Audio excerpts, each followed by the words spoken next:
말씀 찾도록 하겠습니다. 말씀은 역대하 29장 1절에서 3절 말씀입니다. 역대하 29장 1절에서 3절 말씀. 다 찾으셨으면 제가 낭독하겠습니다.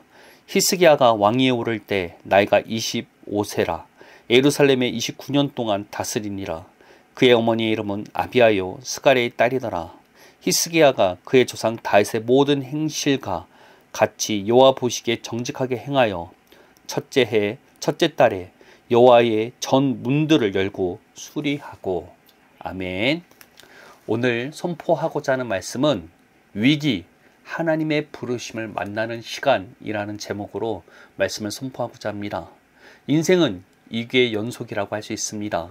어릴 때는 성적과 친구 관계가, 어른이 되어서는 직장, 결혼, 사업 문제가 우리를 위기로 몰아넣습니다. 물론 어떤 분들은 내가 겪는 고통에 비하면 그건 아무것도 아니야 라고 하실 수도 있습니다. 저도 상상할 수 없는 지독한 시련을 겪으신 분들의 이야기를 들을 때면 제가 겪는 위기가 작아 보일 때도 있습니다. 그러나 위기의 크기와 상관없이 위기는 우리 모두에게 고통을 가져다 줍니다. 그런데 성경을 보면 놀라운 사실이 하나 있습니다. 이 고통스러운 위기가 반대로 하나님을 가장 깊이 만나는 기회가 된다는 사실입니다. 오늘 우리가 주목할 히스기야 왕이 바로 그 증인입니다. 히스기야는 다윗과 어깨를 나란히 할 만큼 훌륭한 신앙의 왕으로 평가받습니다. 그런데 그가 왕이 되었을 때 상황은 최악이었습니다. 아버지 아하스는 성전 문을 닫아버렸고 나라는 영적으로 완전히 무너져 있었습니다. 형제 나라인 북이스라엘은 아수르라는 제국의 멸망의 기로에 서 있었습니다. 결국 히스기야가 왕이 된 지 6년 만에 멸망당하게 됩니다. 그리고 이제 그 아수르의 칼날이 바로 히스기야와 남유다를 향하고 있었습니다. 그는 그야말로 멸망 직전이라는 최악의 위기 속에 서 있는 왕이었습니다. 어디 히스기야뿐이었겠습니까? 모든 왕의 기준이 되는 다윗의 삶은 어땠습니까? 어릴 때는 골리앗, 청년 때는 장인 사울, 왕이 되어서는 아들 압살롬의 반역. 그의 인생은 도망과 위기의 연속이었습니다. 그런데 성경은 왜 이들의 삶을 주목할까요? 그들이 위기를 겪었기 때문이 아니라 그 위기 속에서 그 누구보다 하나님을 깊이 만났기 때문입니다. 이쯤에서 우리는 이런 질문을 하게 됩니다. 예수님을 믿으면 만사 형통하고 모든 일이 잘 풀려야 하는 것 아닙니까? 분명 설교를 들을 때 모든 게 잘 될 것 같은데 왜 내 현실은 더 나빠지는 것 같을까요? 신앙생활을 시작했더니 오히려 재앙만 늘어나는 것 같습니다. 남들은 주말에 자기 개발하고 돈도 잘 버는 것 같은데 나는 교회 가야 합니다. 어떻게 하면 믿음을 가졌더니 더 형통해지는 게 아니라 오히려 더 손해보고 추락하는 기분이 들 때도 있습니다. 여러분, 이것은 이상한 것이 아닙니다. 성경은 이미 믿는 자들이 이 세상에서 더 많은 위기를 겪을 것을 알고 있었습니다. 그래서 요한계시록을 보면 초대교회 성도들에게 예수님께서 반복해서 하신 명령이 있습니다. 그것은 이기는 자가 되라는 것입니다. 초대교회 당시 예수님을 믿는다는 것은 모든 것을 잃을 각오를 해야 한다는 뜻이었습니다. 로마의 황제를 숭배하지 않으면 맹수에 던져지거나 밤을 밝히는 횃불로 쓰이는 끔찍한 박해를 당했습니다. 그럼에도 그들은 그 위기에 짓눌리지 않았습니다. 이기는 자가 되라는 주님의 명령을 붙잡고 그 위기 너머에 계신 하나님을 붙잡았습니다. 그렇습니다. 위기는 고통스럽습니다. 그러나 그 위기는 우리를 다음 단계로 부르시는 하나님의 부르심이 되기도 한다는 것입니다. 그렇다면 이 피할 수 없는 위기 앞에서 우리는 무엇을 해야 할까요? 하나님은 우리에게 무엇을 바라시는 걸까요? 첫째, 하나님 앞에 바로 서려는 영적인 의지를 세워야 합니다. 히스기야가 왕이 되자마자 가장 먼저 한 일이 무엇입니까? 나라가 안팎으로 혼란한 그 위기 속에서 그는 군대를 정비하거나 외교를 한 것이 아니었습니다. 그는 닫혔던 성전문을 열고 예배를 회복하는 일부터 시작했습니다.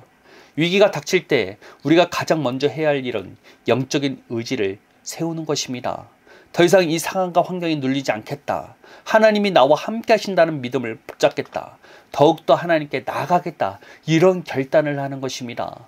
넘어져도 다시 일어나 주님을 붙잡으려는 의지를 사용하는 것. 그것이 바로 위기 속에서 우리가 보여야 할 첫 번째 믿음의 행동입니다. 우리는 종종 자기 부인을 핑계로 아무것도 해서는 안 된다고 생각을 하는 경우도 있습니다. 하나님께서 하시는 것만 기다려야 한다고 말하는 사람들이 있습니다. 이런 분들은 자기 부인을 아무것도 하지 않는 것으로 오해한 것입니다. 이는 사과나무 밑에서 입만 벌리고 사과가 떨어지기를 기다리는 사람과 같습니다. 그러나 진짜 자기 부인은 아무것도 하지 않는 게 아닙니다. 위기 앞에서 두려워하고 주저앉은 애자아를 부인하고 새 언약이 허락한 새로운 정체성으로 살아가는 것입니다. 새로운 정체성으로 살아가고자 하는 것도 의지가 없으면 이루어지지 않는 것이라는 것입니다. 그렇게 우리는 위기가 찾아올 때 더욱더 하나님의 뜻대로 살고자 하는 의지를 세워야 하는 것입니다. 둘째, 현실에 갇히지 말고 그 너머를 바라보아야 합니다. 히스기야 앞에 닥친 현실은 18만 5천이라는 아수르 대군이었습니다. 그 현실만 보면 절망뿐일 것입니다. 더 나아가 아수르의 장군은 이 사실을 무기로 끊임없이 조롱합니다. 이것은 현실의 소리가 될 수 있습니다. 그러나 히스기야는 그 군대에 짓눌리기보다는 그 군대 너머에 계시는 하나님을 바라보았습니다. 눈앞의 문제보다 크신 하나님, 자기 조상들과 함께 하시며 승리를 주셨던 하나님을 본 것입니다. 그 결과가 어땠습니까? 인간의 생각으로는 말도 안 되는 일들이 일어났습니다. 열왕기하 19장 35절입니다. 제가 읽겠습니다. 이 밤에 여호와의 사자가 나와서 아수르 진영에서 군사 18만 5천 명을 친지라. 아침에 일찍 일어나 보니 다 송장이 되었더라. 하룻밤 사이였습니다. 전투도 없었습니다. 18만 5천이라는 압도적인 군대가 송장이 되어버린 것입니다. 이걸로 끝이 아닙니다. 살아계신 하나님을 비방했던 아수르의 왕 산헤립은 어떻게 되었습니까? 열왕기하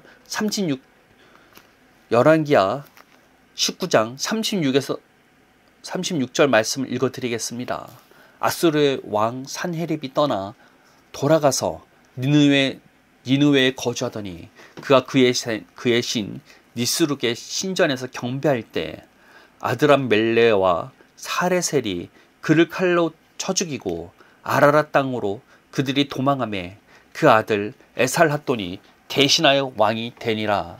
하나님을 조롱했던 그가 가장 비참한 방식으로 심판을 받은 것입니다. 현실에 갇히면 우리는 위기의 포로가 됩니다. 그러나 믿음의 눈을 들어 그 너머를 볼 때 18만 5천 명은 숫자가 아니라 하나님의 영광을 드러낼 도구가 되는 것입니다. 여러분의 시선을 문제 그 너머에 계신 하나님께 가져가시길 바랍니다. 마지막 셋째, 하나님과 맺은 약속을 굳건히 붙잡아야 합니다. 히스기야가 성전을 회복하고 유월절을 지킨 것은 단순히 종교 행사를 복원한 것이 아닙니다. 이것은 하나님과 맺은 언약을 회복시키기 위해서 반드시 필요한 행동이었습니다. 구언약이 요구하는 조건은 율법을 지켜 행하는 것이었습니다. 이는 단순하게 십계명만 있는 것이 아닙니다. 성전에서 드리는 제사와 절기들이 포함되는 것입니다. 특히 성전에서 드리는 제사가 없으면 백성들의 죄를 해결할 방법이 없었고 하나님께서 그 백성들과 함께 하실 수가 없었습니다. 언약관계를 유지하기 위해서 성전의 회복은 반드시 필요한 것이었다는 것입니다. 그렇게 히스기야는 제사장들과 레인들을 통해서 성전을 정상화시키고자 한 것입니다. 그와 같이 우리들 역시 하나님과 맺은 언약을 정상화시킬 필요가 있습니다. 그리고 그 언약을 가장 빠르게 정상화시키는 방법은 언약이 요구하는 조건을 충족시키는 것입니다. 구언약은 율법을 지켜 행함으로써 언약의 조건을 충족시키는 것이었습니다. 그렇게 율법의 명령이 계속될 수 있도록 성전을 회복시킨 것이죠. 그리고 새 언약의 조건은 믿는 것입니다. 이는 단순히 예수님을 인정하고 받아들이는 것을 말하는 것이 아닙니다. 새 언약의 약속대로 믿게 되는 것입니다. 새 언약은 구언약과 확실히 다른 것이 있습니다. 그것은 하나님의 뜻대로 살게 되는 능력을 제공한다는 것입니다. 이는 단순히 율법적인 삶을 사는 것을 넘어서는 것입니다. 궁극적으로 아담이 타락 전에 하나님의 인도함을 받으며 순종하는 삶을 살았던 것처럼 우리들 역시 하나님의 인도함을 받고 그 인도함에 순종하는 삶이 가능해지게 되었다는 것입니다. 그렇게 위기가 찾아온다면 가장 먼저 우리가 해야 할 것은 우리가 맺은 언약의 정상화입니다. 언약이 요구하는 믿음을 내가 가지고 있느냐를 가장 먼저 파악해야 한다는 것입니다. 새 언약의 약속대로 생각하고 행동으로 나올 정도로 되어야 한다는 것입니다. 하나님의 인도함을 온전히 받을 수 있어야 된다는 것입니다. 그렇게 위기 속에서 우리가 가장 먼저 해야 할 언약의 조건을 충족시키는 것을 먼저 살펴보아야 한다는 것입니다. 여러분은 복음의 능력을 경험하고 계십니까? 하나님의 인도함을 받고 계십니까? 말씀대로 생각하고 행동하고 계십니까? 당장의 상황과 문제의 지배를 당하여서 그 위기의 지배를 받고 있는 것은 아닌지 살펴봐야 된다는 것입니다. 위기가 닥쳐온다 할지라도 그 위기에 짓눌릴 것이 아니라 말씀대로 생각하고 말씀대로 행동하는 데까지 이를 때 우리는 그 상황을 돌파할 수 있게 된다는 것입니다. 말씀을 맺겠습니다. 위기는 분명히 고통스럽습니다. 그러나 성경의 모든 신앙의 영혼들은 예외 없이 이 위기 속에서 태어났습니다. 우리는 위기를 기대하지 않지만 하나님은 그 위기를 사용하여 우리를 다음 단계로 이끄십니다. 그렇게 위기는 끝이 아니라 하나님의 새로운 부르심입니다. 지금 위기 속에 계십니까?